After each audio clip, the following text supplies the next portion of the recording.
نحمده ونصلي على رسوله الكريم. فأعوذ بالله من الشيطان الرجيم. بسم الله الرحمن الرحيم. رب زدني علما. رب زدني علما.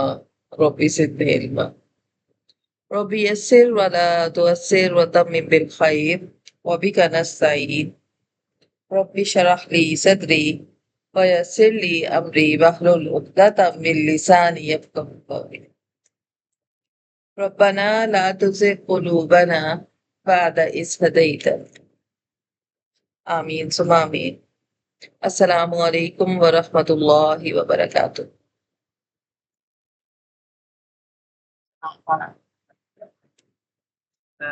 ہم سورہ آل عمران پڑھ رہے ہیں.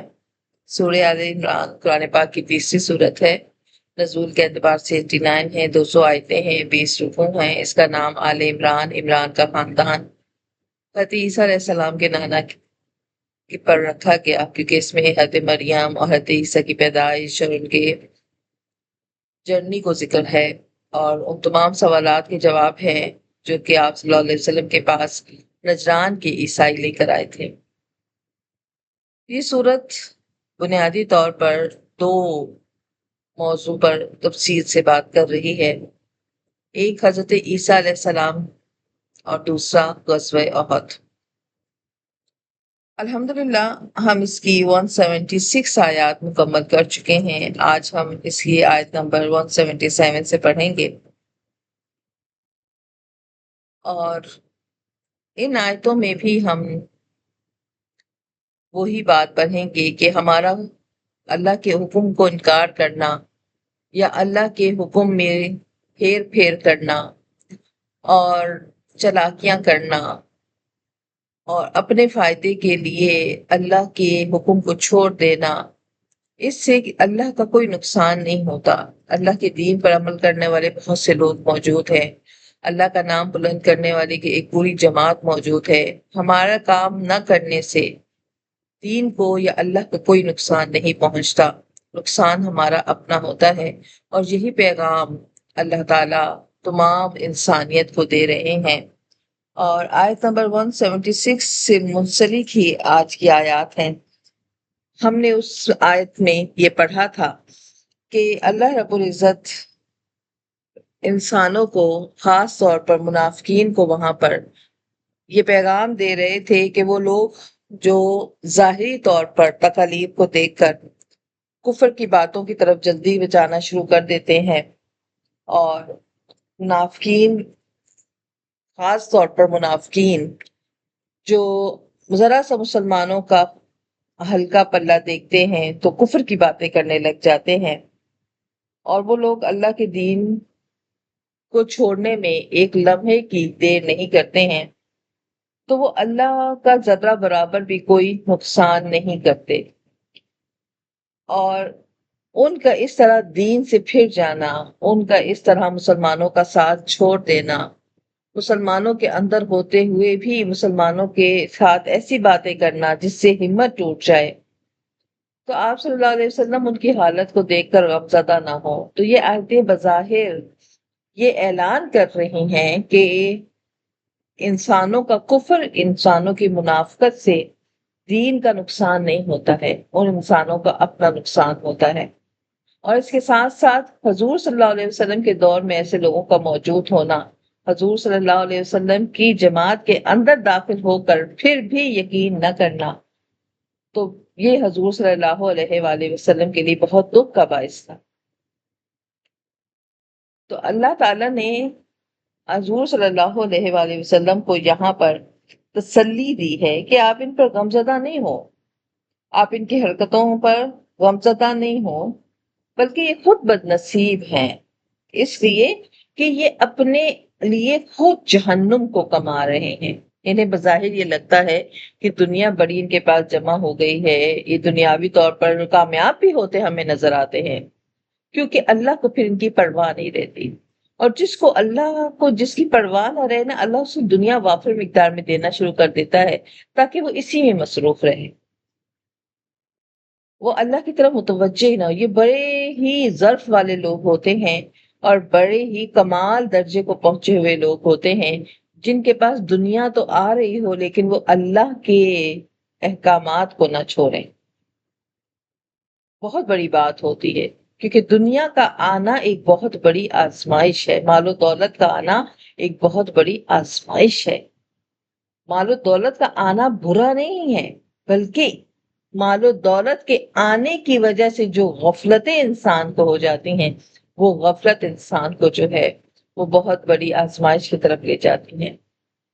زمین پر سوتے تھے تو فجر کے وقت آنکھ جلدی کھل جاتی تھی، کیونکہ زمین پہ کتنی دیر تک بندہ سوئے گا، کمر تختہ بن جاتی تھی، جلدی اٹھ جاتے تھے. اللہ نے فضل کیا، بستر آ گئے، بستروں کے بعد نرم گدے آ گئے. جتنی سہولتیں ملتی گئیں، اب فجر میں اٹھنا، ان نرم گدوں کو چھوڑنا، ان ٹھنڈے کمروں کو چھوڑنا، اس اندھیرے کے خمار میں، نیند کے خمار کو چھوڑنا مشکل ہو گیا. تو جتنی آسائشیں آتی جاتی ہیں نا، اتنا ہی ہم آزمائش کے قریب آتے جاتے ہیں. تو یہ آیتیں بظاہر جو ہیں حضور صلی اللہ علیہ وآلہ وسلم کے دور کے منافقین اور کفار کے لیے تھیں، لیکن حقیقتاً قیامت تک آنے والے تمام انسانوں کے لیے ہیں. اپنے پاس آیت نمبر 177 کھول دیجئے.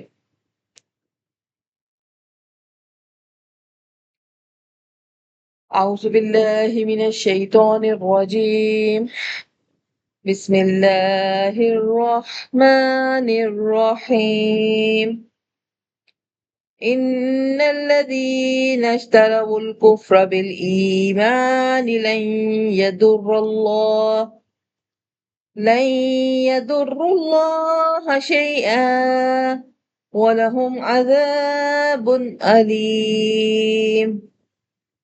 ولا يحسبن الذين كفروا أنما نملي لهم خير لأنفسهم إنما نملي لهم ليزدادوا إثما وَلَهُمْ عَذَابٌ مُّهِينٌ. یعنی جو لوگ کفر کر رہے ہیں وہ اللہ کا کچھ نہیں بگاڑ رہے، اور کافر یہ نہ سمجھیں کہ وہ دنیا ان کو مل گئی ہے تو ان کے حق میں بڑا بہتر فیصلہ ہو گیا ہے، بلکہ مسلمانوں پر جب آزمائشیں آئیں اور منافقین نے ان کا ساتھ چھوڑا، تو منافقین کا یہ ساتھ چھوڑنا دراصل یہ وہ چھلنی تھی، یہ وہ فلٹر تھا جس نے مسلمانوں کی آنکھوں کو کھول دیا کہ سچے اور کھڑے لوگ کون ہیں اور منافقین کون ہیں. اگر یہ آزمائشیں نہ آتی تو کبھی بھی منافقوں کا اصل چہرہ سامنے نہ آتا. منافقوں کے بارے میں اگر واضح طور پر کہا یہ منافق ہے، یہ دل سے ایمان نہیں لایا ہوا، یہ صرف زبان سے کرتا ہے، تو فوراً سے جواب ملتا ہے تم نے دل چیر کے دیکھا. ہمارے دین ہمیں کیا تعلیم دیتا ہے؟ زبان پر اعتبار کرو. اگر کوئی شخص کہہ رہا ہے میں مسلمان ہوں تو اعتبار کر لو وہ مسلمان ہے، دل چیر کے دیکھنے کی ضرورت نہیں ہے، اندر سے ڈھونڈنے کی ضرورت نہیں ہے. یہ ہماری دین کی تعلیم ہے. تو جب کوئی کہتا کہ یہ منافق ہے تو وہ کہتا بھئی تم نے میرا دل دیکھا ہے، میں دل سے ایمان نہیں لایا. تو پھر کیسے پہچانے جاتے؟ یہ اندر جو چھپی ہوئی کالی بھیڑیں تھی مسلمانوں کے اندر، ان کو کیسے پہچانتے کہ یہ اصل دشمن بیٹھے ہوئے ہیں، یہ اندر سے ہماری دیمک ہے جو ہمیں اندر ہی اندر کھا رہی ہے. کہ جب غنیمت کا مال آتا ہے حصہ لینے کے لیے آگے آ جاتے ہیں، کوئی فائدہ ہوتا ہے حصہ لینے کے لیے آگے آ جاتے ہیں، اور جیسے ہی کوئی آزمائش آتی ہے، کوئی قربانی مانگی جاتی ہے، سب سے پیچھے کھڑے ہو جاتے ہیں اور آہستہ آہستہ وہاں سے ہٹ جاتے ہیں. تو یہ کیسے پہچان ہوتی؟ تو یہ غزوہ احد اور ایسے آزمائشیں جو ہیں یہ وہ فلٹر تھا جنہوں نے کھڑے اور کھوٹے کی پہچان دی.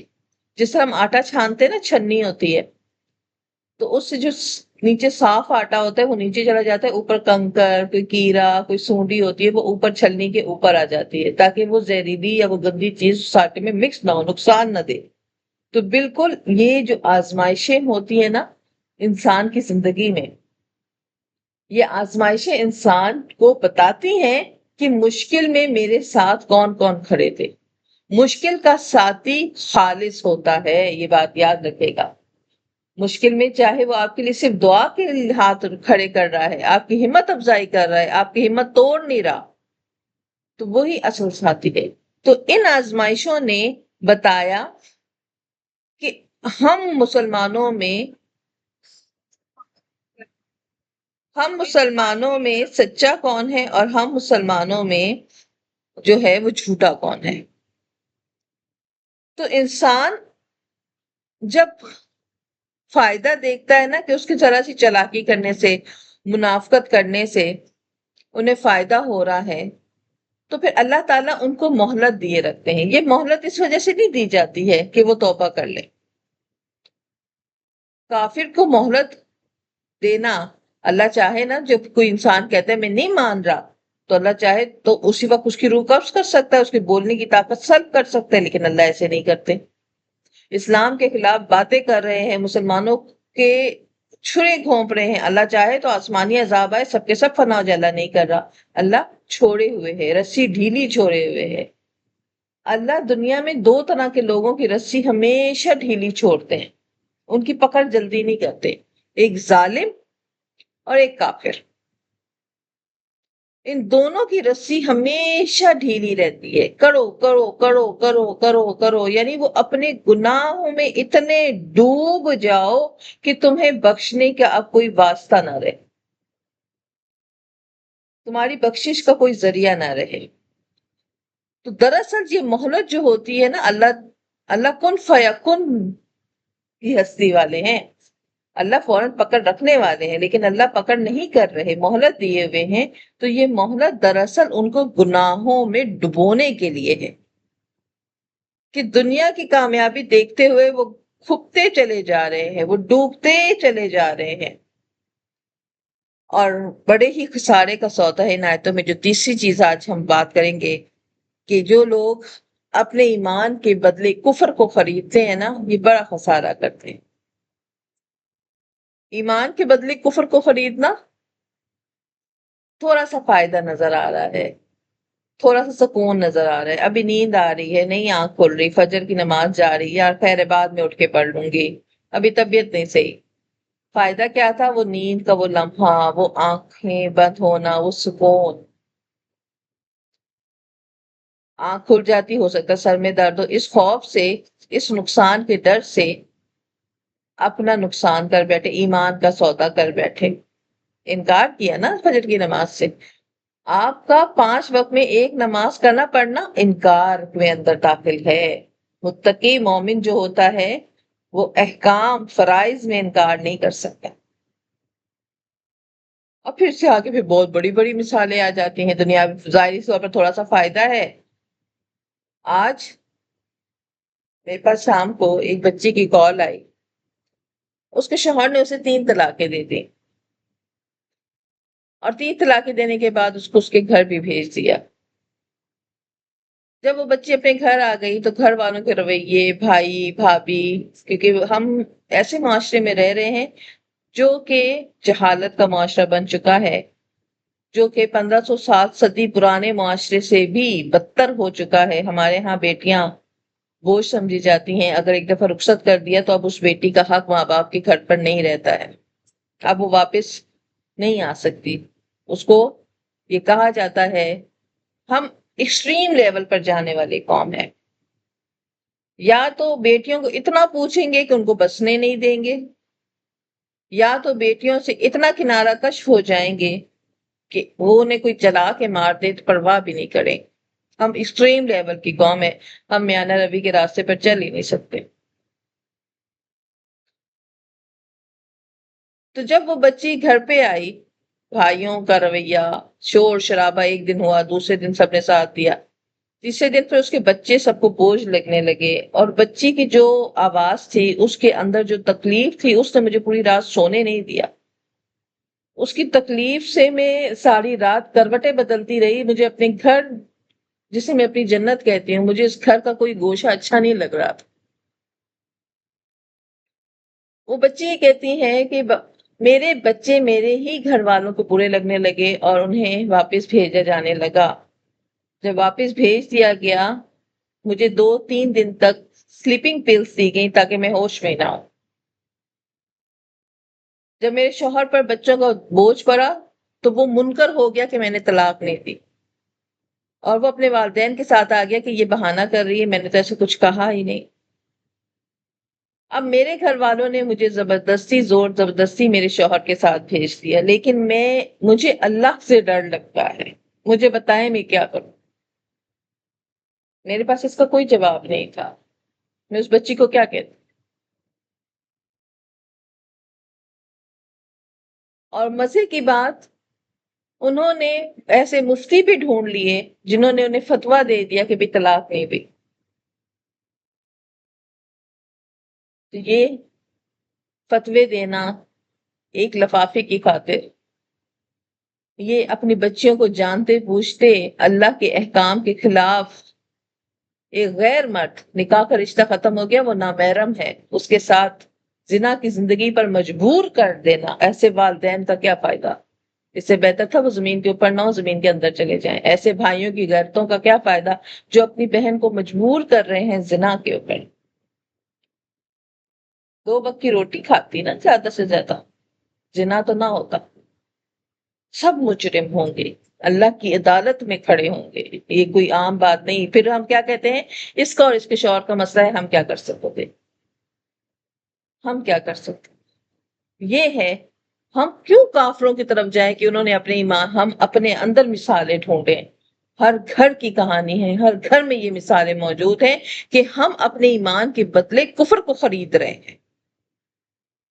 تھوڑی دیر کے لیے محفل کو گرم کرنے کے لیے اس کے پیچھے لگے، اس کے پیچھے لگے۔ اللہ نے منع کیا ہے غیبت نہ کرو، مت تہمتیں لگاؤ دوسروں کی پاک دامن بچیوں پر۔ کوئی بچی اگر اکیلی جا رہی ہے، کہ بچی کہیں پڑھنے جا رہی ہے، تو لازم نہیں ہے وہ غلط کام کرنے کے لیے جا رہی ہو۔ ہر وقت کھڑکیوں میں بیٹھ کر، اپنے ٹیرس پر بیٹھ کر، اپنے لانس میں بیٹھ کر آنے جانے والوں کو ڈسکشن کرنا بند کرنا پڑے گا، یہ کفر ہے۔ ایمان کے بدلے ہماری تسبیحات گھمانے، ہم جتنی مرضی تسبیحات گھما لیں، جتنے مرضی عمرے کر لیں، جب تک ہم ان کو کفر میں مبتلا رہیں گے، ہم ایمان کا سودا کرتے رہیں گے۔ میں اکثر ایک بات کہتی ہوں کہ نیکیوں کو سوراخ والے تھیلوں میں جمع نہ کرو، یہ چوہے ہیں، غیبت چوہے ہیں، تہمتیں چوہے ہیں، جھوٹ چوہا ہے، بد اخلاقی چوہا ہے، یہ ہماری نیکی کے تھیلے کو کتر رہا ہے، ہماری نیکیاں ضائع کر رہا ہے۔ ہم تو نیکیاں جمع کرتے رہیں گے کہ بھئی تھیلا بھر گیا ہوگا، اور جب تھیلا اٹھائیں گے تھیلے میں کچھ نہیں۔ اللہ اکبر، ایمان کے بدلے کفر خرید رہے ہیں، صرف اس دور کے صحابہ کے دور کے نہیں، آج کے دور کے مسلمان بھی۔ ان الذین، بے شک وہ لوگ، کیا آئے گا اس حمزہ وصل پر؟ طالبات تجوید، 2 ہی بچیاں ہیں، نکھتین، شازیہ جی۔ اشترو یا اشترا؟ جی اشترا، بے شک وہ لوگ جو خریدتے ہیں، لیتے ہیں۔ اشترا، اشترا لین کے معاملے میں استعمال ہوتا ہے، اور اشترا معنی ہوتا ہے خرید لینا، اختیار کرنا، یہ دونوں معنی اس کے آتے ہیں۔ بے شک وہ لوگ جو خریدتے ہیں یا اختیار کرتے ہیں الکفر، کفر کو، بالایمانی، ایمان کے بدلے میں۔ یہاں با جو ہے وہ بدلے کے معنی میں آیا ہے، با بہت سارے معنی کے لیے استعمال ہوتا ہے، یہاں با کے معنی ہے بدلہ۔ ایمان کے بدلے میں جو کفر کو اختیار کرتے ہیں، لن یضر اللہ، ہرگز وہ کوئی نقصان نہیں کر سکتے، وہ کوئی بگاڑ نہیں سکتے، کچھ بگاڑ نہیں سکتے، شیئن کچھ بھی، وہ اللہ کا کچھ بھی نہیں بگاڑ سکتے۔ حکومتولی کر کے انہوں نے اللہ کا کچھ نہیں بگاڑا، اپنا نقصان کیا۔ آپ بچے سے کہتے ہیں بیٹا ٹھنڈا پانی مت پینا، ٹھنڈا پانی مت پینا، اور بچہ کہتا ہے لو مجھے منع کرتی ہیں، ٹھنڈا پانی پیتا ہے۔ ماں کا کچھ بگڑا؟ کچھ نہیں بگڑا۔ ہاں ماں غمزدہ ضرور ہوئی کہ بچے کو تکلیف ہوئی، گلا کس کا خراب ہوا؟ بچے کا ہوا، تکلیف اس کو ہوگی۔ تو اللہ کا کوئی کچھ نہیں بگاڑ سکتا اپنے کفر کو اختیار کر کے، حکومت دولیاں کر کے ہم اللہ کا کچھ نہیں بگاڑ سکتے، ہم اپنا نقصان خود کر رہے ہیں۔ وَلَهُمْ عَذَابٌ أَلِيمٌ، اور ان کے لیے دردناک عذاب ہے. جس عذاب کو اللہ کہتے ہیں دردناک. ہمیں دنیا کی آزمائشیں، دنیا کی تکالیف کتنی سخت لگتی ہیں نا، تکلیف دہ لگتی ہیں. مرنا، قتل ہونا، شہید ہونا، زخمی ہونا. لیکن اللہ کیا فرما رہے ہیں؟ آزمائش ہے. اولاد کا مر جانا آزمائش ہے، صحت خراب ہو جانا آزمائش ہے. لیکن ہمیں دنیا میں یہ تکلیف لگتی ہے نا. اللہ ان کو کیا کہہ رہے ہیں؟ آزمائش ہے. تکلیف تھوڑی ہے، یہ تو آزمائش ہے. جس کو اللہ تکلیف کہہ رہا ہے پھر اس کی کیفیت کیسی ہوگی؟ اور جس کو اللہ دردناک کہہ رہا ہے پھر اس کی کیفیت ایکسٹریم لیول پر ہوگی. تو تھوڑا سا دنیاوی لذت کے لیے ہم ایمان کو چھوڑ کر کفر کی باتوں کو اختیار کرتے ہیں تو ان کے لیے دردناک عذاب ہے. ہمارے شادی بیاہ ایمان کو چھوڑ کر کفر اختیار کر چکے ہیں. ہماری بچے سے پیدائش سے لے کر کہاں سے لے کے آئے یہ گود بھرائی کی رسمیں، کہاں سے لے کے آئے ہیں یہ بیبی شاورز، کہاں سے لے کے آئی ہیں یہ اسلام نے تو حیا سکھائی ہے. اسلام نے تو 9 مہینے تک عورت اپنے آپ کو ایسے ڈھانپ کے رکھتی ہے کسی کو فیل ہی نہیں ہوتا کہ یہ پریگنٹ ہے. آج ہم اپنی بچیوں کہتے ہیں ہماری بچیوں کو شوق ہے، کیا کریں؟ اس دور کا مسئلہ ہے. اپنی بچی کو سمجھائیں ایک مومنہ ایسی اپنی بے حیائی نہیں کر سکتی. شادی کا یہ مطلب نہیں آپ حیا کی چادر چھوڑ دیں. مت ایسی چیزوں کو پروموٹ کریں جو ہمارا دین ہمیں نہیں سکھاتا. ہمارا دین نے ہمیں صرف نکاح اور ولیمے کا حکم دیا ہے. پھر اس کے بعد بچے کی پیدائش ہونے قدرتی عمل ہے. ہاں، بچے کی پیدائش ہو جائے عقیقہ کرو. ساری دنیا کے ہم کام کریں گے، سالگرہیں منائیں گے، عقیقہ نہیں کرتے. بچے کے بال اترتے ہیں اس کے برابر چاندی صدقہ کرو، سونا ہے تو سونا صدقہ کرو. آؤ، دین نے تمہیں رسمیں بتائی ہیں، آؤ دین پر عمل کرو، صدقات دو. نہیں، کفر اختیار کیا نا. ایمان کی رسمیں ہمیں بورنگ لگتی ہیں اس لیے کیونکہ ایمان کی لذت سے آشنا نہیں ہے. وَلَا يَحْسَبَنَّ الَّذِينَ وَلَا يَحْسَبَنَّ، اور وہ نہ سمجھیں، اور وہ نہ سمجھیں. کیا نہ سمجھیں؟ انسان جب کفر اختیار کرتا ہے نا اپنے ایمان کے بدلے میں دنیاوی فائدے کے لیے اللہ کے حکم کو چھوڑ دینا، یہ کفر ہے. یہ مطلب نہیں ہے کہ آپ کسی جا کی مورتیوں کو سجدہ کر رہے ہیں، آپ ان کے خداؤں کو مان رہے ہیں. یہ تو آپ ان کے دین اختیار کر رہے ہیں، یہ نہیں. آپ جہاں ایمان کی بات آتی ہے، آپ اللہ کا حکم آتا ہے کہ بھئی آپ نے یہ کام کرنا ہے، ہم سے نہیں ہو رہا، تو یہ کفر ہے، انکار کیا. اللہ کہتے ہیں یہ کام نہیں کرنا ہے، ہم کہتے ہیں ہم نے تو کرنا ہے، تو یہ کفر ہوا، انکار ہوا.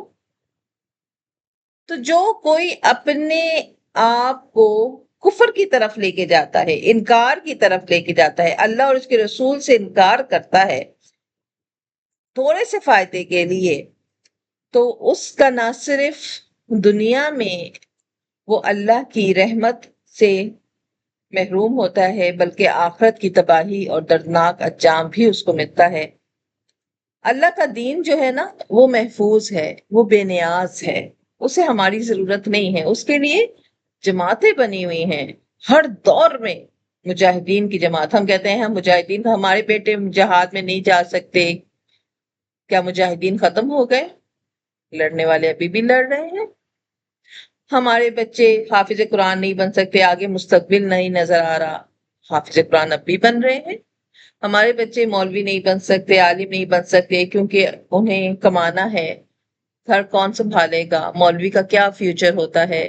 لیکن آج بھی علماء کرام کی جماعتوں کی جماعتیں مدارس سے فارغ ہو رہی ہیں. اللہ کو ہماری ضرورت نہیں ہے. اگر اللہ ہم سے کوئی دین کا کام لے رہا ہے، اللہ نے اس قابل بنایا ہے کہ ہم کوئی عمل کر سکیں، تو اللہ کا شکر ادا کرنا چاہیے. تو منافقین اور کفار کی جو بدخواہی ہے، اللہ کے دین کو ذرہ برابر نقصان نہیں ہوتا، اور وہ اپنے گمان میں دین کو نقصان پہنچاتے ہیں لیکن در حقیقت وہ اپنی آخرت خود تباہ کر رہے ہیں. اللہ کی سب سے بڑی نعمت کیا ہے؟ ایمان ہے. دنیا کے فائدے کے لیے ایمان کو قربان کرنا سب سے بڑا خسارہ ہے۔ اللہ کسی کا محتاج نہیں ہے، انسان خود اپنے اعمال کا ذمہ دار ہے، یہ ہمیں پچھلی آیت سے معلوم ہوا۔ وَلَا يَحْسَبَنَّ الَّذِينَ كَفَرُوا أَنَّمَا نُمْلِي، یحسبنہ، پہلے مشکل الفاظ کو دیکھ لیں، انڈر لائن کیجئے۔ یحسبنہ کہتے ہیں حسبہ، یحسبو کا مطلب ہوتا ہے سمجھنا، گمان کرنا۔ نملی، ہم مہلت دیتے ہیں، یہ مہلت سے بنا ہے، ڈھیل دینا، مہلت دینا۔ لِأَنفُسَهُمْ، ان کے حق میں۔ لِيَزْدَادُوا، تاکہ بڑھ جائیں، اسمن، گناہ، مہین، رسوا کرنے والا۔